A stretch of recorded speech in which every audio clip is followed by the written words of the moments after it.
If you're here and you're willing to look at your own behavior, especially around gaslighting, that's already a really powerful and brave thing to do. Because the truth is, sometimes people engage in gaslighting without even realizing it. Not because they are intentionally cruel or manipulative, but because they are reacting to deeper pressures and fears. And one of the big ones: cultural norms and external expectations. Gaslighting, as you probably know by now, is when someone distorts another person's reality, making them question what they saw, what they felt, what they experienced. But if you found yourself doing this, even occasionally, it might be worth asking, why? Where did you learn to do that? What made you feel like that was necessary?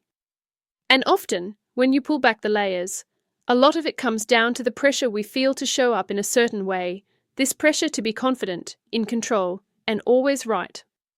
In many cultures, especially in the West, we are taught from a young age that success looks like assertiveness, certainty, and unshakable confidence. Vulnerability. That gets seen as weakness.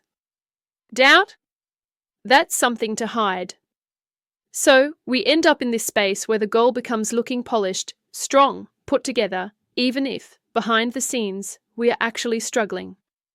And when you feel that pressure to always appear confident and capable, it's really easy to slip into behaviors like gaslighting to protect that image. You might find yourself twisting the truth slightly, dismissing someone's feelings, or rewriting what happened, not because you want to hurt them, but because the alternative makes you feel exposed or inadequate. And this isn't just happening in personal relationships. Think about power dynamics at work, or even in families.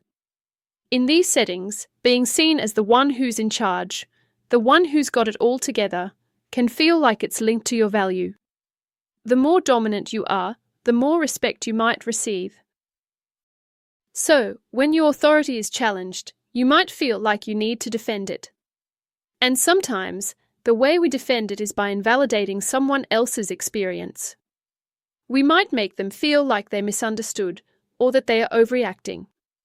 Again, it's not always malicious, it's just a way of trying to protect your place, your role, your image. But what's really happening underneath that? A lot of the time, it's fear. Fear of being exposed. Fear of being seen as not good enough. And when you're living with that fear, it can make honesty feel threatening. It can make you feel like the only way to stay safe is to manage how others see you. That might mean controlling the story, denying flaws, or making others feel unsure about what they've experienced. Gaslighting becomes a kind of armor. And there's another layer to this: external validation. Social media, advertising, even the way some families operate, it all reinforces this idea that your worth is measured by how others see you. So you start chasing approval. You want the likes, the praise, the recognition.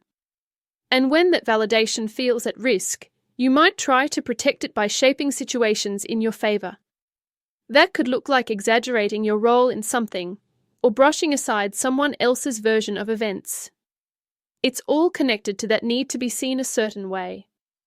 Even comparison plays a role here.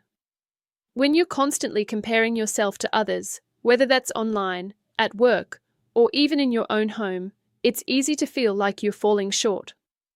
And when those feelings of inadequacy creep in, gaslighting can become a way of pulling yourself back up. You might try to discredit others or make yourself look stronger, not to hurt them, but just to feel like you're okay. But here's the good news: you can step out of that cycle. The first step is simply noticing it. Asking yourself, where am I trying to control the way others see me?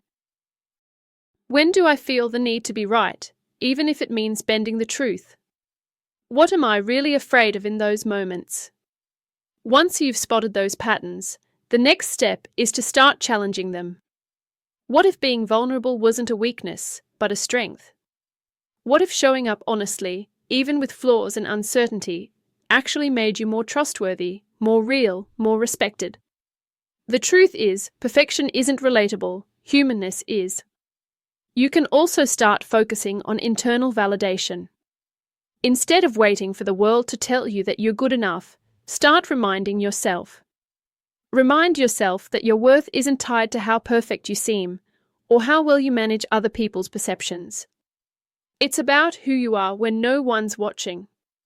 It's about your integrity, your self-awareness, your willingness to grow. And finally, make space for real connection. The kind where people feel safe to share how they feel. The kind where it's okay to get it wrong and come back and say, "I didn't see that clearly before, but I do now." That kind of honesty doesn't just help others trust you, it helps you trust yourself. So if you've noticed that gaslighting is something you sometimes do, maybe as a way to stay in control, to avoid feeling exposed, or to protect your image, know this: you're not alone. And it doesn't mean you're a bad person.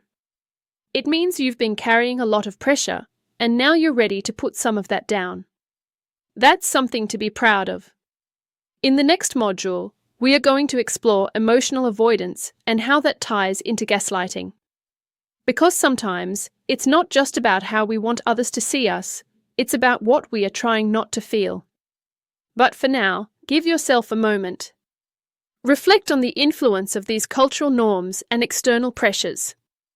And remember, change begins with awareness, and you're already there.